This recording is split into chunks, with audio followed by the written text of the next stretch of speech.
ಪರಿವರ್ತನೆ. ಗುರುರ್ಬ್ರಹ್ಮ ಗುರುರ್ವಿಷ್ಣು ಗುರುರ್ದೇವೋ ಮಹೇಶ್ವರಃ ಗುರುರ್ ಸಾಕ್ಷಾತ್ ಪರಬ್ರಹ್ಮ ತಸ್ಮೈ ಶ್ರೀ ಗುರವೇ ನಮಃ.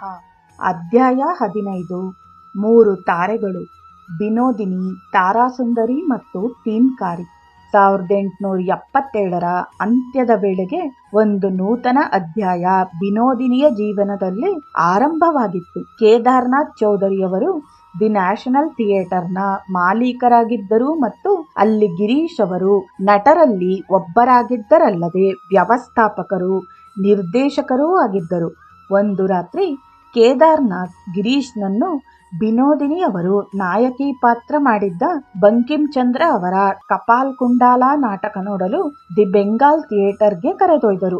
ಇಬ್ಬರು ಆಕೆಯ ಅಭಿನಯವನ್ನು ನೋಡಿ ಆಶ್ಚರ್ಯಚಕಿತರಾದರು. ಕೇದಾರ್ನಾಥ್ ಹೇಳಿದರು, ಈ ಹುಡುಗಿ ನಿಜವಾಗಿಯೂ ಕಪಾಲ್ ಕುಂಡಲೆಯೇ ಆಗಿದ್ದಾಳೆ. ಈಕೆ ತನ್ನ ಅಭಿನಯದಲ್ಲಿ ಸರಳತೆಯನ್ನು ಅಭಿವ್ಯಕ್ತಿಸುವ ಕಲೆಯಿಂದಾಗಿ ರಜತಗೆರೆಯನ್ನೇ ಮೂಡಿಸಿದ್ದಾಳೆ. ಶರತ್ ಘೋಷ್ ಅವರನ್ನು ಗಿರೀಶ್ ಭೇಟಿ ಮಾಡಿ ದ ಬೆಂಗಾಲ್ ಥಿಯೇಟರ್ನಿಂದ ಬಿನೋದಿನಿಯನ್ನು ಬಿಡುಗಡೆ ಮಾಡಬೇಕೆಂದು ಕೇಳುತ್ತಾ ಆಕೆ ದಿ ನ್ಯಾಷನಲ್ ಥಿಯೇಟರ್ಗೆ ಸೇರ್ಪಡೆಯಾದರೆ ಹೆಚ್ಚು ವೇತನ ಪಡೆಯುತ್ತಾಳೆಂದನು. ಆ ಸಮಯದಲ್ಲಿ ದಿ ಬೆಂಗಾಲ್ ಥಿಯೇಟರ್ ಆರ್ಥಿಕ ತೊಂದರೆಗೊಳಗಾಗಿತ್ತು ಮತ್ತು ಬಿನೋದಿನಿಗೆ ಸರಿಯಾಗಿ ಸಂಬಳವೂ ಪಾವತಿಯಾಗುತ್ತಿರಲಿಲ್ಲ. ಶರತ್ ಅನುಮತಿಯನ್ನು ಪಡೆದುಕೊಂಡು ಆಕೆ ದಿ ನ್ಯಾಷನಲ್ ಥಿಯೇಟರ್ ಅನ್ನು ಪ್ರವೇಶ ಮಾಡಿದಳು.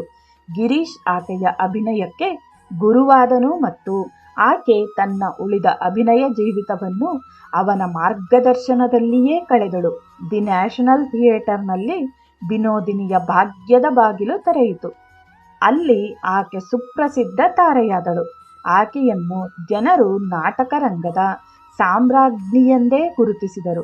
ಹಾಗಾಗಿ ಆಕೆಯ ಕೀರ್ತಿ ಬಂಗಾಳದಾದ್ಯಂತ ವಿಸ್ತರಿಸಿತು. ಬಿನೋದಿನಿಯು ಬರೆಯುತ್ತಾಳೆ, ನಾಟಕ ಮಂದಿರದಲ್ಲಿ ಗಿರೀಶ್ ಬಾಬು ಅವರು ನನ್ನ ಬೋಧಕರು ಮತ್ತು ನಾನು ಅವರ ಪ್ರಥಮ ಮತ್ತು ಪ್ರಮುಖ ಶಿಷ್ಯೆ. ಅವರ ಬಹುತೇಕ ಎಲ್ಲಾ ನಾಟಕಗಳ ಪ್ರಮುಖ ಸ್ತ್ರೀ ಪಾತ್ರಗಳಲ್ಲೂ ನಾನು ಅಭಿನಯಿಸಿದ್ದೇನೆ. ನನ್ನ ಪಾತ್ರಗಳನ್ನು ಕಿಂಚಿತ್ತೂ ಲೋಪವಾಗದಂತೆ ಅಭಿನಯಿಸಲು ಅವರು ನನಗೆ ಬಹಳ ಮುತುವರ್ಜಿಯಿಂದ ಮಾರ್ಗದರ್ಶನ ಮಾಡುತ್ತಿದ್ದರು. ಮೇಘನಾದ್ ಬಂದ್ ನಾಟಕದಲ್ಲಿ ಮೇಘನಾದ್ ಮತ್ತು ರಾಮನ ಪಾತ್ರವನ್ನು ಗಿರೀಶ್ ಅಭಿನಯಿಸುತ್ತಿದ್ದರು. ಅದೇ ನಾಟಕದಲ್ಲಿ ಬಿನೋದಿನಿಯು ಚಿತ್ರಾಂಗದ ಪ್ರಮೀಳಾ, ಬರೋನಿ, ರತಿ, ಮಾಯಾ, ಮಹಾಮಾಯಾ ಮತ್ತು ಸೀತಾ ಹೀಗೆ 7 ಪಾತ್ರಗಳನ್ನು ಆಕೆ ತನ್ನ ಅಭಿನಯ ಪ್ರಬುದ್ಧತೆಯನ್ನು ಅನಾವರಣಗೊಳಿಸಿದ್ದಳು. ಆ ಸಮಯದಲ್ಲಿ ದಿ ನ್ಯಾಷನಲ್ ಥಿಯೇಟರ್ನಲ್ಲಿ ಪ್ರದರ್ಶನಗೊಂಡ ಎಲ್ಲ ನಾಟಕಗಳ ನಾಯಕ ಮತ್ತು ನಾಯಕಿಯ ಪಾತ್ರಗಳಲ್ಲಿ ಕ್ರಮವಾಗಿ ಗಿರೀಶ್ ಮತ್ತು ಬಿನೋದಿನಿ ಅಭಿನಯಿಸುತ್ತಿದ್ದರು. ಬಿನೋದಿನಿ ಬರೆಯುತ್ತಾಳೆ, ಮೃಣಾಲಿನಿ ನಾಟಕದಲ್ಲಿ ಗಿರೀಶ್ ಬಾಬು ಅವರು ಪಶುಪತಿಯ ಪಾತ್ರವನ್ನು ಮಾಡಿದರೆ ನಾನು ಮನೋರಮಾಳ ಪಾತ್ರ, ದುರ್ಗೇಶ್ ನಂದಿನಿ ನಾಟಕದಲ್ಲಿ ಅವರು ಜಗತ್ ಸಿಂಗ್ನ ಪಾತ್ರ ಮಾಡಿದರೆ ನಾನು ಆಯ್ಷೇಳ ಪಾತ್ರ, ಬಿಷಪ್ ವೃಕ್ಷ ನಾಟಕದಲ್ಲಿ ಅವರು ನಾಗೇಂದ್ರನಾಥ್ ಪಾತ್ರ ಮಾಡಿದರೆ ನಾನು ಕುಂದಾನಂದಿನಿಯ ಪಾತ್ರ, ಪರಾಶಿರ್ ಯುದ್ಧ ನಾಟಕದಲ್ಲಿ ಅವರು ಲಾರ್ಡ್ ಕ್ಲೈವ್ ಪಾತ್ರ ಮಾಡಿದರೆ ನಾನು ಬ್ರಿಟಾನಿಯಾ ಪಾತ್ರ. ಹೀಗೆಯೇ ನಮ್ಮ ಅಭಿನಯ ಮುಂದುವರೆದಿತ್ತು. ಮಾನವನ ಬದುಕು ಯಾವಾಗಲೂ ಸುಗಮವಾಗಿಯೇ ಇರುವುದಿಲ್ಲ. ಬಿನೋದಿನಿಯೂ ಸಮಸ್ಯೆಗಳನ್ನು ಎದುರಿಸಬೇಕಾಗಿ ಬಂತು. ದಿ ನ್ಯಾಷನಲ್ ಥಿಯೇಟರ್ ಹಣಕಾಸಿನ ಮುಗ್ಗಟ್ಟನ್ನು ಎದುರಿಸಬೇಕಾಗಿ ಬಂದು ಹಲವು ಬಾರಿ ಅದರ ಒಡೆತನದ ಕೈ ಬದಲಾಯಿತು. ಕೊನೆಗೆ 1880ರಲ್ಲಿ ಅದನ್ನು ಹರಾಜು ಮಾಡಬೇಕಾಗಿ ಬಂದು ಅದನ್ನು ಪ್ರತಾಪ್ಲಾಲ್ ಜಹೂರಿ ಎಂಬ ಮಾರ್ವಾಡಿ ವ್ಯವಸ್ಥಾಪಕರು ಕೊಂಡುಕೊಂಡರು. ಅವರು ಗಿರೀಶ್ನನ್ನು ಪೂರ್ವಾವಧಿಯ ವ್ಯವಸ್ಥಾಪಕನನ್ನಾಗಿ ನೇಮಕ ಮಾಡಿದರು ಮತ್ತು ಇನ್ನುಳಿದ ಸಿಬ್ಬಂದಿಯನ್ನು ಬದಲಾಯಿಸದೆ ಹಾಗೆಯೇ ಉಳಿಸಿಕೊಂಡರು. ಈ ಸಮಯದಲ್ಲಿ ಗಿರೀಶ್ 14 ನಾಟಕಗಳನ್ನು ರಚಿಸಿದನು ಮತ್ತು ಎಂದಿನಂತೆ ಈ ಎಲ್ಲ ನಾಟಕಗಳಲ್ಲಿಯೂ ಬಿನೋದಿನಿ ನಾಯಕಿಯ ಪಾತ್ರವನ್ನು ಮಾಡಿದಳು. ಈ ಅವಧಿಯಲ್ಲಿ 17 ವರ್ಷ ವಯಸ್ಸಿನವಳಾಗಿದ್ದ ಬಿನೋದಿನಿಯು ಒಬ್ಬ ಸಿರಿವಂತ ತರುಣನೊಂದಿಗೆ ಕೂಡಿ ಇರತೊಡಗಿದಳು. ಆಕೆ ಅಭಿನಯಿಸುವುದನ್ನು ಬಿಟ್ಟು ಬಿಡುವಂತೆ ಆತನು ಅಪೇಕ್ಷಿಸಿದನಾದರೂ ಬಿನೋದಿನಿ ಅದಕ್ಕೆ ಒಪ್ಪಲಿಲ್ಲ. ಇದಾದ ಬಳಿಕ ಆಕೆ ಕಾಯಿಲೆ ಬಿದ್ದು 15 ದಿನಗಳ ರಜೆ ಪಡೆದು ರಂಗಮಂದಿರದಿಂದ ದೂರವಿದ್ದಳು. ಆಕೆ ವಿಶ್ರಾಂತಿಗೆಂದು ವಾರಣಾಸಿಗೆ ಹೋದಳು.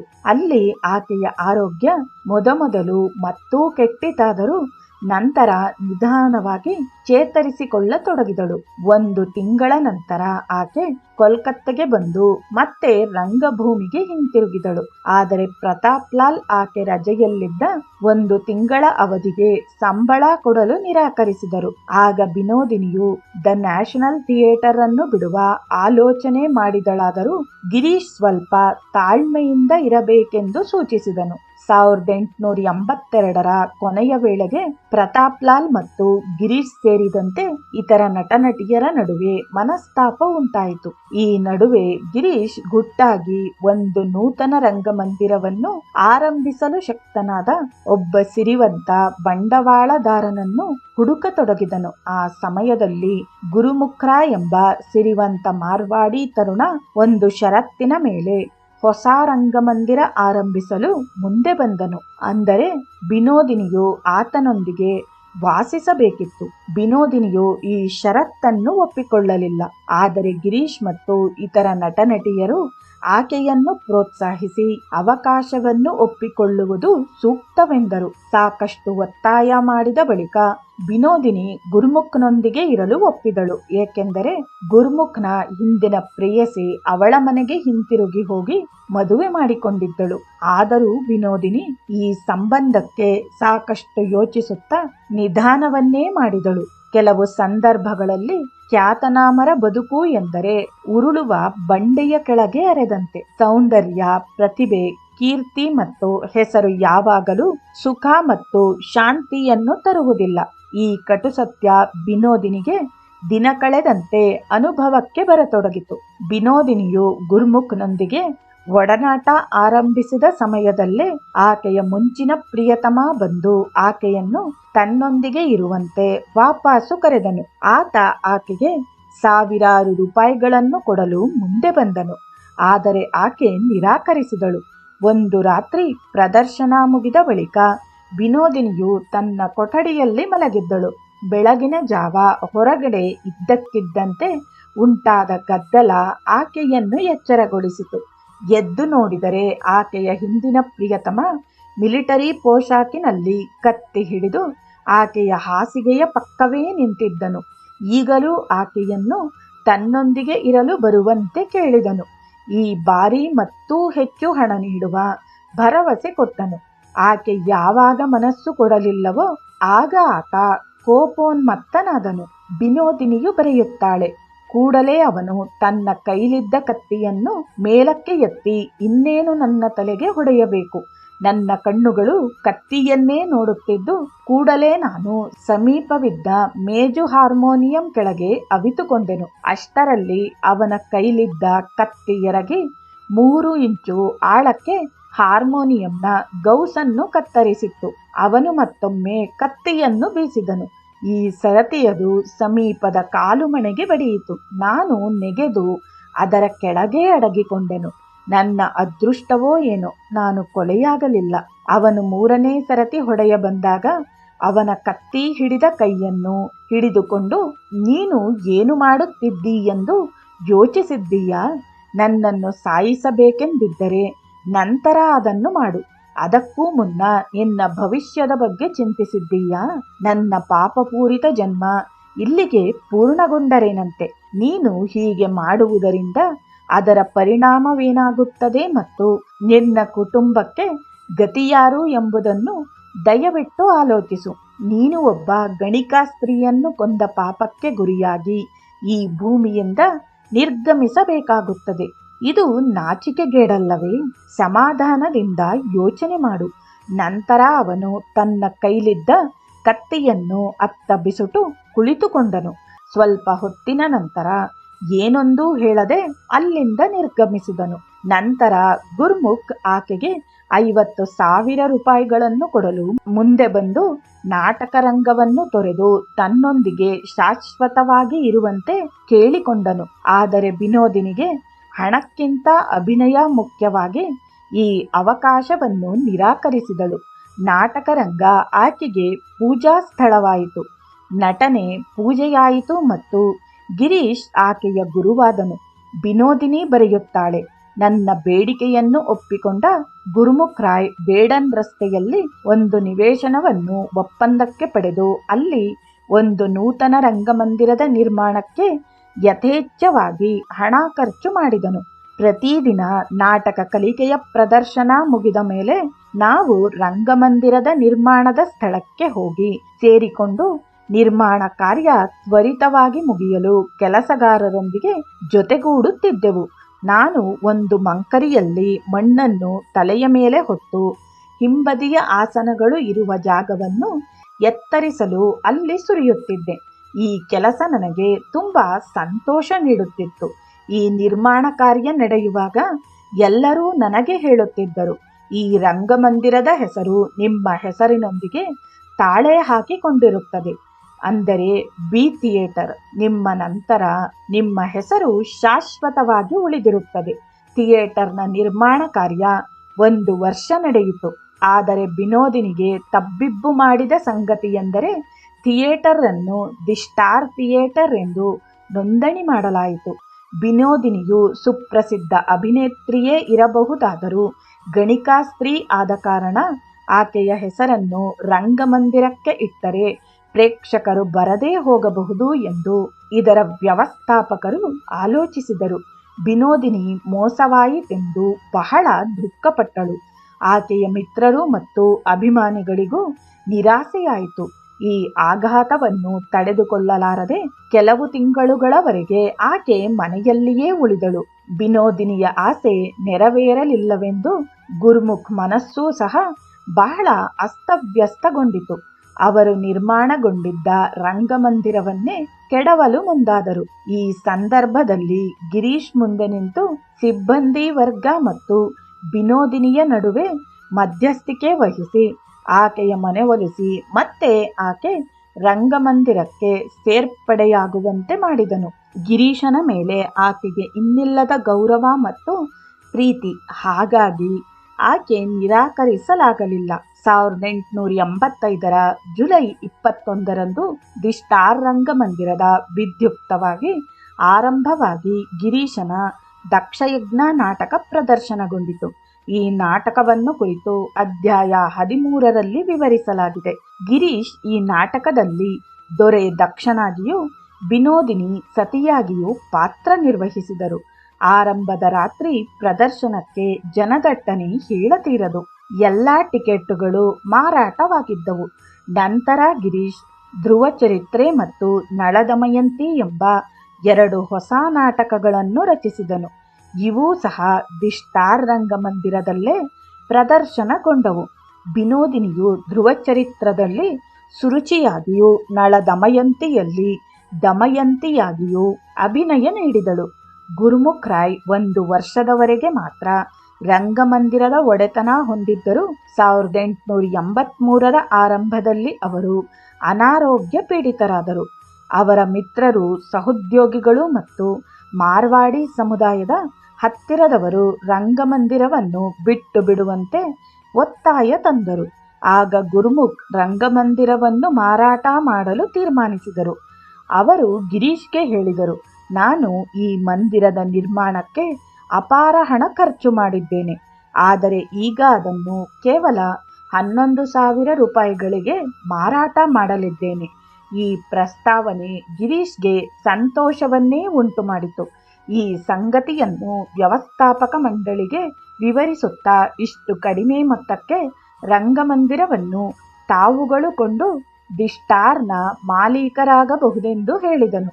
ಅಮೃತ್ಲಾಲ್ ಮಿತ್ರ, ಹರಿಪ್ರಸಾದ್ ಬಸು, ದಾಸು ಚರಣ್ ನಿಯೋಗಿ ಮತ್ತು ಅಮೃತ್ಲಾಲ್ ಬಸು ಇದನ್ನು ಕೊಳ್ಳಲು ಹಣದೊಂದಿಗೆ ಮುಂದೆ ಬರಲಾಗಿ ರಂಗಮಂದಿರ ಅವರ ಹೆಸರಿಗೆ ನೋಂದಣಿಯಾಯಿತು. ಮನಸ್ಸು ಮಾಡಿದ್ದರೆ ಗಿರೀಶ್ ದಿ ಸ್ಟಾರ್ ಅನ್ನು ತಾನೇ ಕೊಂಡುಕೊಳ್ಳಬಹುದಿತ್ತು. ಆದರೆ ಅವನು ಅವನ ಸಹೋದರಿಗೆ ಎಂದಿಗೂ ರಂಗಮಂದಿರದ ಒಡೆಯನಾಗುವುದಿಲ್ಲವೆಂದು ಮಾತು ಕೊಟ್ಟಿದ್ದನು. ಗುರುಮುಖ್ ಅವರು ವಿನೋದಿನಿಗೂ ಥಿಯೇಟರ್ನ ಒಡೆತನದಲ್ಲಿ ಭಾಗವಿರಲೆಂದು ಅಪೇಕ್ಷಿಸಿ ಈ ಷರತ್ತನ್ನು ಒಪ್ಪಿಕೊಳ್ಳುವುದಾದರೆ ಮಾತ್ರ ಅದನ್ನು ಮಾರಾಟ ಮಾಡುವುದು ಎಂದರು. ಆದರೆ ಬೇರೆ ಪಾಲುದಾರರು ಈ ಷರತ್ತನ್ನು ಒಪ್ಪುವುದಿಲ್ಲವೆಂದು ಗಿರೀಶ್ಗೆ ತಿಳಿದಿತ್ತು. ಆದ್ದರಿಂದ ಅವನು ವಿನೋದಿನಿಯ ತಾಯಿಗೆ ಹೇಳಿದನು, ನೋಡಿ, ನೀವು ಮಹಿಳೆಯರೇ ಈ ದುಸ್ಸಾಹಸದ ವ್ಯವಹಾರದಲ್ಲಿ ಭಾಗಿಯಾಗದೇ ಇರುವುದು ಒಳ್ಳೆಯದು.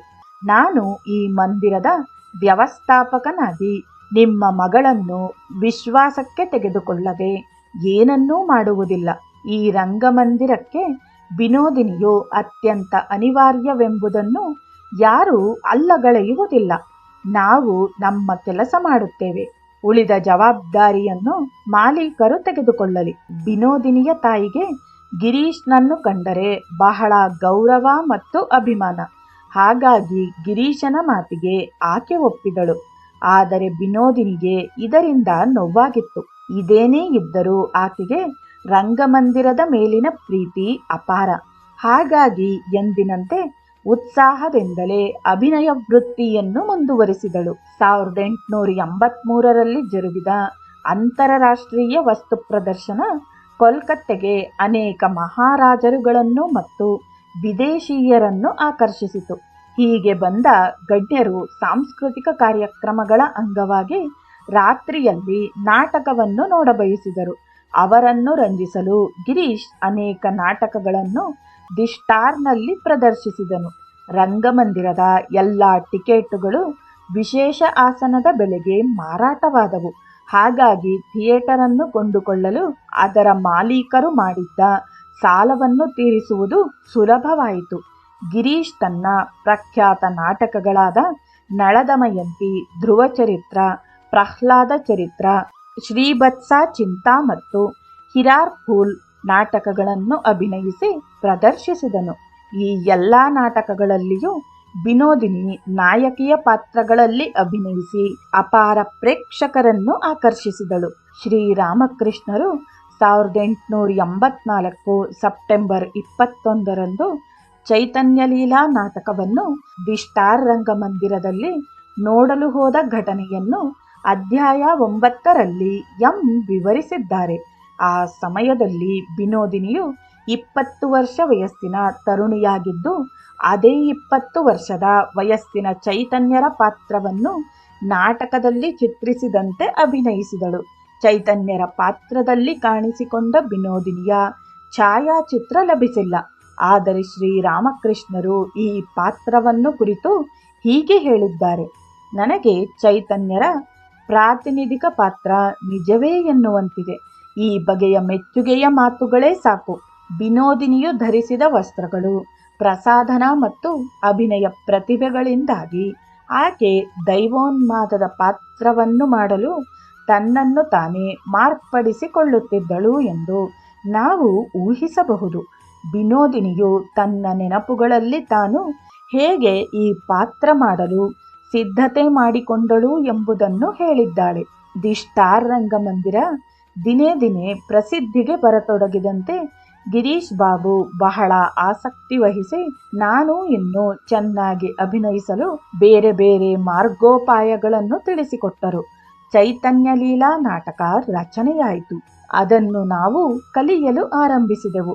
ಅಮೃತ್ ಬಜಾರ್ ಪತ್ರಿಕೆಯ ಸಂಪಾದಕರಾಗಿದ್ದ ಶಿಶಿರ್ ಕುಮಾರ್ ಘೋಷ್ ಮಹಾನ್ ವೈಷ್ಣವ ಭಕ್ತರು. ಈ ನಾಟಕವನ್ನು ನಾವು ಕಲಿಯುತ್ತಿದ್ದಾಗ ಅದನ್ನು ನೋಡಲು ಅವರು ಆಗಾಗ ಬರುತ್ತಿದ್ದರು. ನಾನೊಬ್ಬಳು ಪತಿತ ಸ್ತ್ರೀಯಾಗಿದ್ದುದರಿಂದ ನಾನು ಹೇಗೆ ಆ ದೇವರ ಸಮಾನವಾದ ಪಾತ್ರವನ್ನು ಭಯ, ಭಕ್ತಿ ಮತ್ತು ಗಂಭೀರವಾಗಿ ಅಭಿನಯಿಸಬೇಕೆಂಬುದನ್ನು ಕುರಿತು ಸಲಹೆ ನೀಡುತ್ತಿದ್ದರು. ಅವರು ನನಗೆ ಪುನಃ ಪುನಃ ಹೇಳುತ್ತಿದ್ದರು, ಗೌರಾಂಗನನ್ನು ಕುರಿತು ನಿಮ್ಮ ಹೃದಯದಲ್ಲಿ ನಿರಂತರವಾಗಿ ಧ್ಯಾನ ಮಾಡಿ. ಪತಿತರನ್ನು ಮತ್ತು ಹಿಂದುಳಿದವರನ್ನು ಅವನು ಪಾವನರನ್ನಾಗಿ ಮಾಡುತ್ತಾನೆ ಮತ್ತು ಕರುಣಾಮಯಿಯಾದ ಅವನು ತುಳಿತಕ್ಕೊಳಗಾದವರನ್ನು ಮೇಲೆತ್ತಿ ಉದ್ಧಾರ ಮಾಡುತ್ತಾನೆ. ಅವರು ಹೇಳಿದಂತೆ ನಾನು ಮಹಾಪ್ರಭು ಗೌರಾಂಗರನ್ನು ಕುರಿತು ಭಯ ಭಕ್ತಿಯಿಂದ ಧ್ಯಾನಿಸುತ್ತಿದ್ದೆನು. ಈ ಕಾರ್ಯದಲ್ಲಿ ನಾನು ಯಶಸ್ವಿಯಾಗುತ್ತೇನೆಯೇ ಎಂಬ ಅನುಮಾನ ಕಾಡುತ್ತಿತ್ತು. ನಾನು ಯಾವಾಗಲೂ ಅವರನ್ನು ಕುರಿತು ಪ್ರಾರ್ಥನೆ ಮಾಡುತ್ತಿದ್ದೆನು.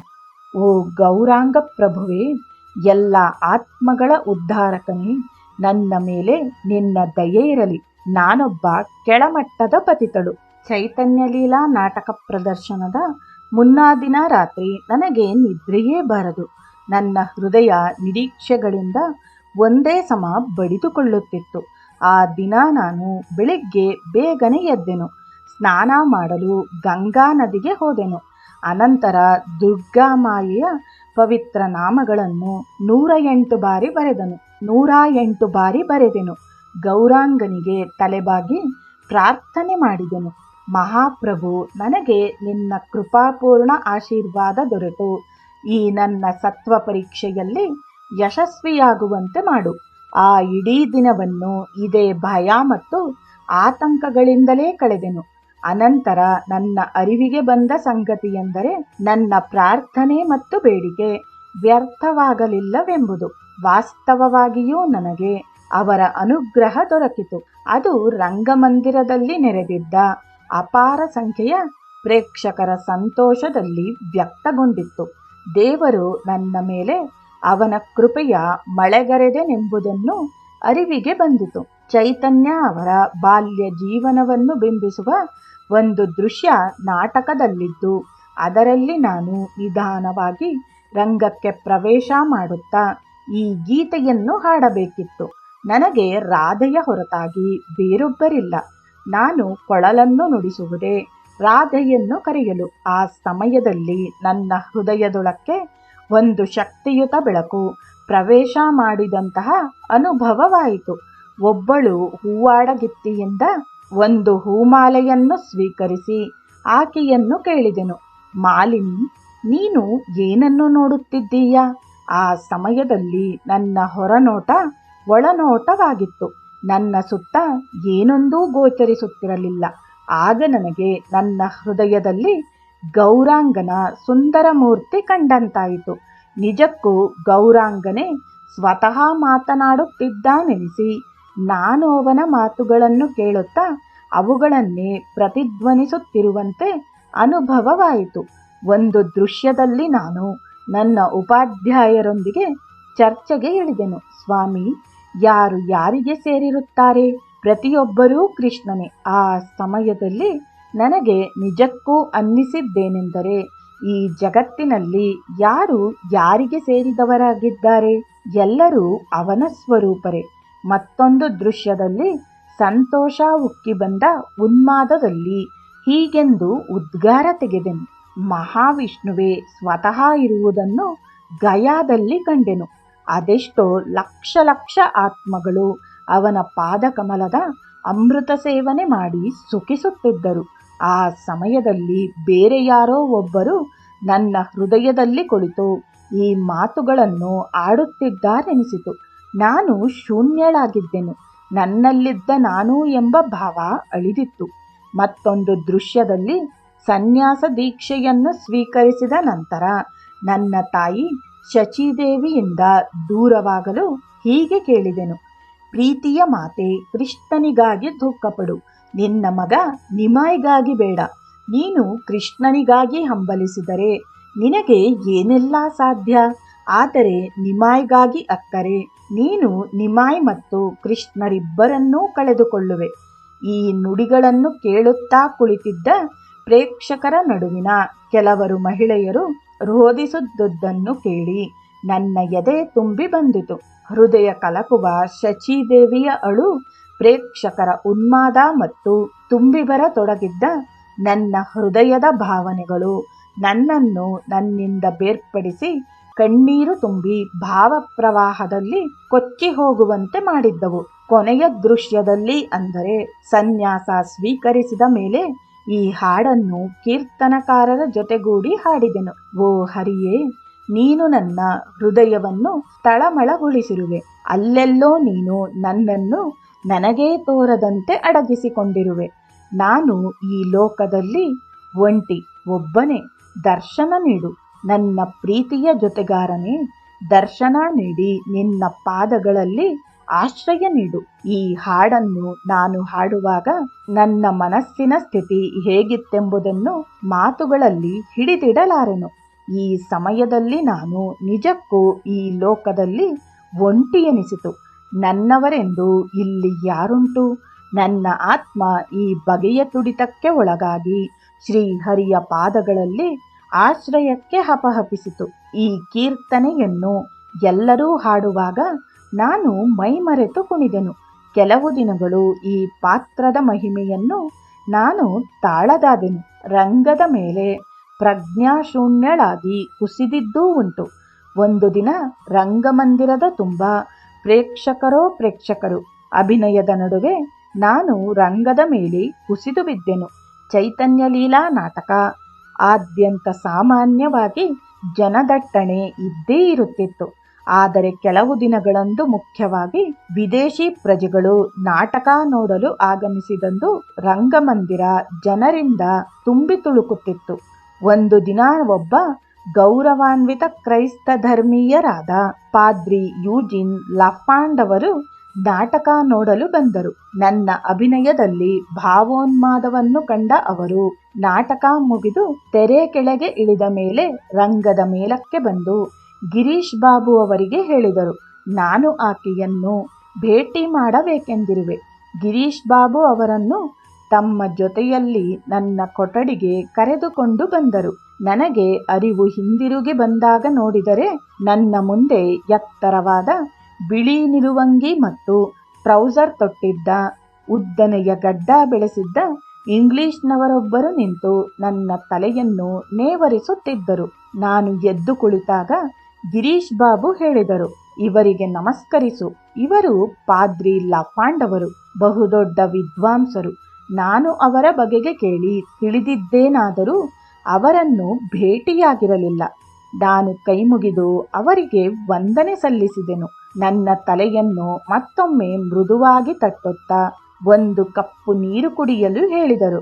ಹಾಗೆ ನಾನು ನೀರು ಕುಡಿದ ಕೂಡಲೇ ಚೇತರಿಸಿಕೊಂಡು ಸಾಮಾನ್ಯ ಸ್ಥಿತಿಗೆ ಮರಳಿದೆನು. ಹಿಂದೆ ಒಂದು ಸಂದರ್ಭದಲ್ಲಿ ನನಗೆ ಪ್ರಜ್ಞೆ ತಪ್ಪಿದಾಗ ನಾನು ಬಹಳ ಬಳಲಿದ್ದೆ. ಆದರೆ ಈ ಬಾರಿ ನನಗೆ ಬಳಲಿಕೆಯಾಗಲಿಲ್ಲ. ಕಾರಣವೇನೆಂದರೆ ನನಗೆ ತಿಳಿಯದು. ನಾನು ಚೈತನ್ಯರ ಪಾತ್ರವನ್ನು ಅಭಿನಯಿಸಿದ್ದುದಕ್ಕೆ ಅದೆಷ್ಟು ಜನ ಪ್ರಸಿದ್ಧ ಸಂಸ್ಕೃತ ವಿದ್ವಾಂಸರಿಂದ ಆಶೀರ್ವದಿಸಲ್ಪಟ್ಟೆನೆಂಬುದು ಎಣಿಕೆ ಮಾಡಲಾರೆನು. ನವದ್ವೀಪದ ಅತ್ಯಂತ ಪೂಜನೀಯ ವೈಷ್ಣವ ಭಕ್ತರಾದ ಪಂಡಿತ್ ಮಧುರನಾಥ್ ಪಾದರತ್ನ ಅವರು ರಂಗದ ಮೇಲಕ್ಕೆ ಆಗಮಿಸಿ ತಮ್ಮ ಎರಡೂ ಹಸ್ತಗಳನ್ನು ನನ್ನ ತಲೆಯ ಮೇಲಿಟ್ಟು ಹರಸಿದರು. ಅದೆಷ್ಟೋ ಮಂದಿ ವಿದ್ವಾಂಸರು, ಪೂಜನೀಯ ವ್ಯಕ್ತಿಗಳು, ಆಧ್ಯಾತ್ಮ ಜೀವಿಗಳು ಸ್ವಪ್ರೇರಣೆಯಿಂದ ನನ್ನನ್ನು ಆಶೀರ್ವದಿಸಲು ಮುಂದೆ ಬರಲು ಕಾರಣವೆಂದರೆ ಮಹಾಪ್ರಭು ಚೈತನ್ಯ ಅವರ ದಿವ್ಯ ಅನುಗ್ರಹವೇ ಎಂದು ನನ್ನ ಅಚಲ ವಿಶ್ವಾಸ. ಚೈತನ್ಯ ಲೀಲಾ ನಾಟಕಾಭಿನಯದ ಅವಧಿಯಲ್ಲಿ ನಡೆದ ನನ್ನ ಬದುಕಿನ ಅವಿಸ್ಮರಣೀಯ ಘಟನೆಯೆಂದರೆ ಪತಿತೋದ್ಧಾರಕರಾದ ಶ್ರೀರಾಮಕೃಷ್ಣ ಪರಮಹಂಸ ದೇವರ ಅನುಗ್ರಹ ನನಗೆ ಲಭ್ಯವಾದದ್ದು. ಅವರು ಚೈತನ್ಯ ಲೀಲಾ ನಾಟಕವನ್ನು ನೋಡಲು ಬಂದರು ಮತ್ತು ನನಗೆ ಅವರ ಪದತಲದ ಆಸರೆಯನ್ನಿತ್ತು ಅನುಗ್ರಹಿಸಿದರು. ನಾಟಕಾಭಿನಯ ಮುಗಿದ ಮೇಲೆ ರಂಗಮಂದಿರದ ಕಚೇರಿಗೆ ಹೋಗಿ ಅಲ್ಲಿ ಕುಳಿತಿದ್ದ ಅವರಿಗೆ ತಲೆಬಾಗಲು ಹೋದೆನು. ಆಗ ಅವರು ಕೂಡಲೇ ಎದ್ದು ನಿಂತು ನರ್ತಿಸತೊಡಗಿದರು. ನಂತರ ಅವರು ತಮಗಾಗಿದ್ದ ಸಂತೋಷವನ್ನು ಮುಖದಲ್ಲಿ ತುಂಬಿಕೊಂಡು ನನಗೆ ಹೇಳಿದರು, ಮತ್ತೊಮ್ಮೆ ಪುನಃ ಹೇಳು ತಾಯಿ, ಹರಿಯೇ ಗುರು, ಗುರುವೇ ಹರಿ, ಹರಿಯೇ ಗುರು, ಗುರುವೇ ಹರಿ ಎಂದು ಹೇಳು. ನಂತರ ಅವರು ತಮ್ಮ ಎರಡೂ ಹಸ್ತಗಳನ್ನು ನನ್ನ ಈ ಪಾಪಗ್ರಸ್ತ ಶರೀರದ ತಲೆಯ ಮೇಲಿಟ್ಟು ಅದನ್ನು ಶುದ್ಧ ಮಾಡಿ ಹೇಳಿದರು, ತಾಯಿ, ನಿನ್ನೊಳಗಿನ ಆತ್ಮದ ಪ್ರಭೆ ಜಾಗೃತಗೊಂಡು ಬೆಳಗಲಿ. ಅವರ ದಿವ್ಯವೂ ಪ್ರೀತಿಪೂರ್ಣವೂ ಕ್ಷಮಾಭರಿತವೂ ಮತ್ತು ಕರುಣಾಪೂರ್ಣವೂ ಆದ ನೋಟ ಹೀನ ವ್ಯಕ್ತಿಯಾದ ನನ್ನಂತಹವಳಲ್ಲಿ ಮಾಡಿದ ಪರಿಣಾಮವನ್ನು ವಿವರಿಸಲಾರೆ. ಪತಿತರನ್ನು ಉದ್ಧಾರ ಮಾಡುವ ಮತ್ತು ತುಳಿತಕ್ಕೊಳಗಾದವರನ್ನು ಮೇಲೆತ್ತುವ ಅವರು ಸ್ವತಃ ನನಗೆ ರಕ್ಷಣೆಯ ಭರವಸೆಯನ್ನು ನೀಡಿದರು. ಆದರೇನು, ನಾನು ನಿಜಕ್ಕೂ ನತದೃಷ್ಟಳು, ಹತಭಾಗ್ಯಳು. ಅವರ ಮಹಿಮೆಯನ್ನು ಅರಿಯದಾದೆನು. ಮತ್ತೂ ಒಮ್ಮೆ ನಾನು ಮಾಯೆಯ ಆಕರ್ಷಣೆಯ ಬಂಧನಕ್ಕೊಳಗಾಗಿ ನನ್ನ ಜೀವನವನ್ನು ನರಕ ಸದೃಶ್ಯವಾಗಿಸಿಕೊಂಡನು. ಒಮ್ಮೆ ಕೋಲ್ಕತ್ತೆಯ ಶ್ಯಾಮ್ ಪುಕಾರ್ನ ಮನೆಯೊಂದರಲ್ಲಿ ಅವರು ಅನಾರೋಗ್ಯ ಪೀಡಿತರಾದಾಗ ನಾನು ನೋಡಲು ಹೋದೆನು. ಅವರು ರೋಗಪೀಡಿತರಾಗಿ ಮಲಗಿದ್ದರು. ನನ್ನನ್ನು ಕಂಡು ಅನುಗ್ರಹಿಸುವಂತೆ, ಬಾ ಮಗು ಕುಳಿತುಕೋ ಎಂದರು. ಆಹಾ, ಈಗಲೂ ಅವರದು ಪ್ರೀತಿಪೂರ್ಣ ಮನಸ್ಸು, ನೋಟ. ಅವರು ನರಕವಾಸಿಯಾದ ಈ ಜೀವಿಯನ್ನು ಕ್ಷಮಿಸಲು ಸದಾ ಉತ್ಸುಕರಾಗಿದ್ದರು. ಶ್ರೀರಾಮಕೃಷ್ಣರ ಪ್ರಮುಖ ಶಿಷ್ಯರಾದ ನರೇಂದ್ರನಾಥ್ ಅವರು ರಂಗಮಂದಿರಕ್ಕೆ ಹಲವಾರು ಸರತಿ ಬಂದು ಈ ಹಾಡನ್ನು ತಮ್ಮ ಸುಮಧುರವಾದ ಕಂಠದಿಂದ ಹಾಡುತ್ತಿದ್ದುದನ್ನು ಕೇಳುವ ಅವಕಾಶ ನನಗೆ ದೊರಕಿತ್ತು. ಆ ಶುಭೋದಯದ ದಿನ ನನಗೆ ಎಂದು ಬಂದೀತು?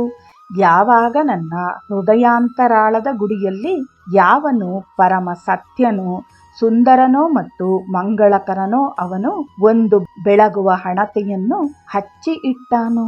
ನನ್ನ ಈ ಶರೀರ ನಾಟಕ ರಂಗಕ್ಕೆ ಅರ್ಪಣೆಯಾದುದು ನನಗೆ ಧನ್ಯತೆಯ ಭಾವವನ್ನು ತಂದಂತಿದೆ. ಪ್ರಪಂಚದ ಜನರು ನನ್ನನ್ನು ಕೀಳುಮಟ್ಟದವಳೆಂದು ತಿಳಿದುಕೊಳ್ಳಬಹುದಾದರೂ ನನಗೆ ಚಿಂತೆಯಿಲ್ಲ. ಸಕಲರೆಲ್ಲರ ಭಕ್ತಿಗೆ ಪಾತ್ರರೂ ಮತ್ತು ದೈವ ಸ್ವರೂಪರೂ ಆದ ಶ್ರೀರಾಮಕೃಷ್ಣ ಪರಮಹಂಸ ದೇವರಿಂದ ನಾನು ಅನುಗ್ರಹಿಸಲ್ಪಟ್ಟವಳು. ಅವನು ಬೋಧಿಸಿದ ಭರವಸೆಯ ಮಂತ್ರ ಹರಿಯೇ ಗುರು, ಗುರುವೇ ಹರಿ ನನಗೆ ಈಗಲೂ ಆತ್ಮವಿಶ್ವಾಸದ ದಾರಿದೀಪ. ಯಾವಾಗ ಅಸಹನೀಯವಾದ ನೋವು ಮತ್ತು ದುಃಖದಿಂದ ನನ್ನ ಹೃದಯ ಒದ್ದಾಡುತ್ತದೋ ಆಗ ಶ್ರೀರಾಮಕೃಷ್ಣರ ಕ್ಷಮಾಮೂರ್ತಿ, ಶೋಭಾಯಮಾನ ಮೂರ್ತಿ ನನ್ನೊಳಗೆ ಕಾಣಿಸಿಕೊಂಡು ನನಗೆ ಈ ರೀತಿ ಸಾಂತ್ವನ ಹೇಳುತ್ತದೆ. ಈಗ ಹೇಳು, ಹರಿಯೇ ಗುರು, ಗುರುವೇ ಹರಿ. ಚೈತನ್ಯ ಲೀಲಾ ನಾಟಕದ ಅಭಿನಯ ಮುಗಿದ ನಂತರ ಅದೆಷ್ಟು ಸರತಿ ಅವರು ನಾಟಕ ಮಂದಿರಕ್ಕೆ ಬಂದಿರಬಹುದೆಂದು ನೆನಪಿಸಿಕೊಳ್ಳಲಾರೆ. ಆದರೆ ಅವರು ರಂಗಮಂದಿರದ ವಿಶೇಷ ಆಸನದಲ್ಲಿ ಕುಳಿತಿದ್ದಾಗ ಅವರ ಹರ್ಷ ತುಂಬಿದ ಭಾವಪೂರ್ಣ ಮುಖವನ್ನು ನಾನು ಹಲವು ಸರತಿ ನೋಡಿದ್ದೇನೆ. ಶ್ಯಾಮ್ ಪುಕಾರ್ನಲ್ಲಿ ಶ್ರೀರಾಮಕೃಷ್ಣರು ಅನಾರೋಗ್ಯ ಪೀಡಿತರಾಗಿದ್ದಾಗ ವಿನೋದಿನಿಯು ಹೋಗಿ ನೋಡಿದುದಾಗಿ ಮೇಲೆ ಹೇಳಿದಂತೆ ತಿಳಿಸುತ್ತಾಳೆ. ಅವರನ್ನು ನೋಡಿಕೊಳ್ಳುತ್ತಿದ್ದ ಶ್ರೀರಾಮಕೃಷ್ಣರ ಶಿಷ್ಯರು ಸಮಯದಲ್ಲಿ ಅಪರಿಚಿತರಾದವರಿಗೆ ಸಂದರ್ಶನಕ್ಕೆ ಅವಕಾಶ ನೀಡಬಾರದೆಂದು ತೀರ್ಮಾನಿಸಿದ್ದರು. ಅದರಿಂದ ಅವರ ಕ್ಯಾನ್ಸರ್ ಕಾಯಿಲೆ ಉಲ್ಬಣಗೊಳ್ಳಬಹುದೆಂದು ಅವರ ಅನಿಸಿಕೆ. ಸ್ವಾಮಿ ಶಾರದಾನಂದರು ತಮ್ಮ Sri Ramakrishna and his divine play ಕೃತಿಯಲ್ಲಿ ವಿನೋದಿನಿಯು ಶ್ರೀರಾಮಕೃಷ್ಣರ ದರ್ಶನ ಪಡೆದ ಸಂದರ್ಭವನ್ನು ಹೀಗೆ ವಿವರಿಸಿದ್ದಾರೆ. ಮೇಲೆ ತಿಳಿಸಿದ ನಿಬಂಧನೆಗಳಿಗೆ ಸಂಬಂಧಿಸಿದಂತೆ ಒಂದು ರಂಜನೆಯ ಘಟನೆ ಜರುಗಿತು. ಗುರುದೇವರು ದಕ್ಷಿಣೇಶ್ವರದಲ್ಲಿದ್ದಾಗ ಒಂದು ದಿನ ಅವರು ಒಂದು ಧಾರ್ಮಿಕ ನಾಟಕದ ಪ್ರದರ್ಶನ ನೋಡಲು ಗಿರೀಶ್ ನಡೆಸುತ್ತಿದ್ದ ನಾಟಕ ಮಂದಿರಕ್ಕೆ ಹೋದರು. ನಾಟಕದ ಪ್ರಮುಖ ಪಾತ್ರಧಾರಿಯಾಗಿದ್ದ ಅಭಿನೇತ್ರಿಯ ಅಭಿನಯವನ್ನು ಮೆಚ್ಚಿ ಹೊಗಳಿದರು. ನಾಟಕ ಮುಗಿದ ತರುವಾಯ ಅದೃಷ್ಟವಂತಳಾದ ಆ ಅಭಿನೇತ್ರಿ ಗುರುದೇವರಿದ್ದಲ್ಲಿಗೆ ಬಂದು ಅವರ ಪಾದಸ್ಪರ್ಶ ಮಾಡಿ ನಮಸ್ಕರಿಸಿದಳು. ಆಗ ಗುರುದೇವರು ಭಾವಸಮಾಧಿಯಲ್ಲಿದ್ದರು. ಈ ಘಟನೆಯ ನಂತರ ಆಕೆ ಮಹಾತ್ಮರನ್ನು ಪ್ರತ್ಯಕ್ಷ ದೇವರೇ ಎಂದು ಆರಾಧಿಸತೊಡಗಿದಳು. ನಂತರ ಆಕೆ ಈ ಸಂದರ್ಭದ ಪರಿಣಾಮವಾಗಿ ಅವರನ್ನು ಅನನ್ಯ ಭಕ್ತಿ, ಪ್ರೀತಿ, ಗೌರವಗಳಿಂದ ಸ್ಮರಿಸಿಕೊಳ್ಳುತ್ತಿದ್ದ ಅವರನ್ನು ಮತ್ತೊಂದು ಬಾರಿ ನೋಡಬೇಕೆಂಬ ಹಂಬಲದಿಂದ ಆ ಸಂದರ್ಭಕ್ಕಾಗಿ ಕಾಯುತ್ತಿದ್ದಳು. ಆಕೆಗೆ ಗುರುದೇವರಿಗೆ ಬಂದಿದ್ದ ಕಾಯಿಲೆ ಮಾರಣಾಂತಿಕವಾದದ್ದು ಎಂದು ತಿಳಿದಾಗ ಅವರನ್ನು ಕಾಣುವ ಬಯಕೆ ತೀವ್ರವಾಯಿತು. ಆಕೆ ಕಾಳಿಪಾದ ಘೋಷವರಿಗೆ ಪರಿಚಿತಳಿದ್ದುದರಿಂದ ಅವರನ್ನು ಗುರುದೇವರ ದರ್ಶನಾವಕಾಶಕ್ಕಾಗಿ ಬೇಡಿಕೊಂಡಳು. ಕಾಳಿಪಾದರು ಸಹ ಗಿರೀಶ್ ಅವರ ಅಭಿಮಾನಿಯಾಗಿದ್ದು ಅವರು ಶ್ರೀರಾಮಕೃಷ್ಣರನ್ನು ಪ್ರತ್ಯಕ್ಷ ದೇವರ ಅವತಾರವೆಂದೇ ಭಾವಿಸಿದ್ದರು. ಒಬ್ಬ ಪಶ್ಚಾತ್ತಾಪಪೂರಿತ ವ್ಯಕ್ತಿ ಗುರುದೇವರ ಪಾದಸ್ಪರ್ಶ ಮಾಡಿದರೆ ಅವರಿಗೆ ಬಂದಿದ್ದ ರೋಗ ಉಲ್ಬಣಗೊಳ್ಳುತ್ತದೆಂಬುದನ್ನು ಅವರು ನಂಬಿರಲಿಲ್ಲ. ಹಾಗಾಗಿ ಅವರಿಗೆ ಯಾವುದೇ ಭಯ, ಅಂಜಿಕೆ ಕಾಡದೆ ಅವರು ಆಕೆಯನ್ನು ಶ್ರೀರಾಮಕೃಷ್ಣರ ಬಳಿಗೆ ಕರೆದೊಯ್ಯಲು ಹಿಂಜರಿಯಲಿಲ್ಲ. ಒಂದು ದಿನ ಸಂಜೆ ಅವರು ಆಕೆಗೆ ಗುಟ್ಟಾಗಿ ಒಬ್ಬ ಸುಸಂಸ್ಕೃತ ಪುರುಷನಂತೆ ಹ್ಯಾಟ್, ಕೋಟ್ ಇತ್ಯಾದಿ ಧರಿಸಿಕೊಳ್ಳುವಂತೆ ತಿಳಿಸಿ ಆಕೆಯನ್ನು ಶ್ಯಾಮ್ ಪುಕಾರ್ ಹೌಸ್ಗೆ ಕರೆದುಕೊಂಡು ಹೋದರು. ನಮಗೆಲ್ಲ ಅವರು ಆ ವ್ಯಕ್ತಿ ತನ್ನ ಮಿತ್ರನೆಂದು ಪರಿಚಯಿಸಿ ಶ್ರೀರಾಮಕೃಷ್ಣರಲ್ಲಿಗೆ ಕರೆದೊಯ್ದು ನಿಜ ಸಂಗತಿಯನ್ನು ಅವರಿಗೆ ತಿಳಿಸಿದರು. ಆ ಸಮಯದಲ್ಲಿ ನಾವು ಯಾರೂ ಶ್ರೀರಾಮಕೃಷ್ಣರಿದ್ದ ಕೊಠಡಿಯಲ್ಲಿರಲಿಲ್ಲ. ಹಾಗಾಗಿ ಅವರಿಗೆ ಯಾವುದೇ ಅಡ್ಡಿಯುಂಟಾಗಲಿಲ್ಲ. ಹಾಸ್ಯ ಪ್ರಿಯರಾದ ಗುರುದೇವರು ನಮ್ಮನ್ನು ಮೋಸಗೊಳಿಸಲು ಆ ನಟೆ ಪುರುಷ ವೇಷ ಹಾಕಿಕೊಂಡಿದ್ದಾಳೆಂದು ತಿಳಿದು ಬಿದ್ದು ಬಿದ್ದು ನಕ್ಕರು. ಆಕೆಯ ಭಕ್ತಿಯನ್ನು ಮತ್ತು ಅಚಲ ವಿಶ್ವಾಸವನ್ನು ಹಾಗೆಯೇ ಆಕೆಯ ಛದ್ಮ ವೇಷವನ್ನು ಮೆಚ್ಚಿದ ಶ್ರೀರಾಮಕೃಷ್ಣರು ಆಕೆಯನ್ನು ಹೊಗಳಿದರು. ಆಕೆಗೆ ಭಗವಂತನಲ್ಲಿ ತೀವ್ರ ಪ್ರೀತಿ, ಭಕ್ತಿ, ವಿಶ್ವಾಸಗಳನ್ನು ಗಳಿಸಿಕೊಳ್ಳಬೇಕೆಂದು ಹೇಳಿ ಕೆಲವು ಆಧ್ಯಾತ್ಮಿಕ ಸಲಹೆಗಳನ್ನು ನೀಡಿ ಆಕೆಯನ್ನು ಬೇಗನೆ ಬೀಳ್ಕೊಟ್ಟರು. ದುಃಖಪೂರಿತಳಾಗಿ ಅಳುತ್ತಾ ಆಕೆ ತನ್ನ ಹಣೆಯನ್ನು ಶ್ರೀರಾಮಕೃಷ್ಣರ ಪಾದದ ಮೇಲಿಟ್ಟು ವಂದಿಸಿ ಕಾಳೀಪದರೊಂದಿಗೆ ನಿರ್ಗಮಿಸಿದಳು. ಈ ಘಟನೆಯನ್ನು ಕುರಿತು ಶ್ರೀರಾಮಕೃಷ್ಣರು ನಂತರ ನಮಗೆ ಹೇಳಿದರು. ಈ ಸಂದರ್ಭವನ್ನು ಕುರಿತು ಸಂತೋಷದಿಂದ ನಗುತ್ತಾ ಆಕೆ ನಮ್ಮನ್ನು ಮೋಸಗೊಳಿಸಿದ ಬಗೆಯನ್ನು ಅವರು ಹೇಳಿದುದನ್ನು ಕೇಳಿ ನಮ್ಮಲ್ಲಿ ಯಾರಿಗೂ ಕಾಳೀಪದರ ಮೇಲೆ ಕೋಪ ಬರಲಿಲ್ಲ. ವಿನೋದಿನಿಯು ದಿ ಸ್ಟಾರ್ ರಂಗಮಂದಿರದಲ್ಲಿ ತನ್ನ ಅಭಿನಯ ವೃತ್ತಿಯನ್ನು ಮುಂದುವರೆಸಿದಳು. ಚೈತನ್ಯ ಲೀಲಾ ನಾಟಕದ ಯಶಸ್ಸಿನ ಬಳಿಕ ಚೈತನ್ಯರ ದ್ವಿತೀಯಾರ್ಥ ಜೀವನವನ್ನು ಚಿತ್ರಿಸುವ ನಿಮಾಯ್ ಸನ್ಯಾಸ್ ನಾಟಕವನ್ನು ಗಿರೀಶ್ ರಚನೆ ಮಾಡಿದನು. ಇದರಲ್ಲಿಯೂ ಸಹ ವಿನೋದಿನಿ ನಾಯಕ ಪಾತ್ರವನ್ನೇ ನಿರ್ವಹಿಸಿದಳು. ಅವಳ ಪಾತ್ರಾಭಿನಯವನ್ನು ದ ಲೈಟ್ ಆಫ್ ಏಷಿಯಾ ಕೃತಿಯ ಕರ್ತರಾದ ಸರ್ ಎಡ್ವಿನ್ ಅರ್ನಾಲ್ಡ್ ಸೇರಿದಂತೆ ಅಪಾರ ಜನಸ್ತೋಮ ಬಹುವಾಗಿ ಮೆಚ್ಚಿಕೊಂಡಿತು.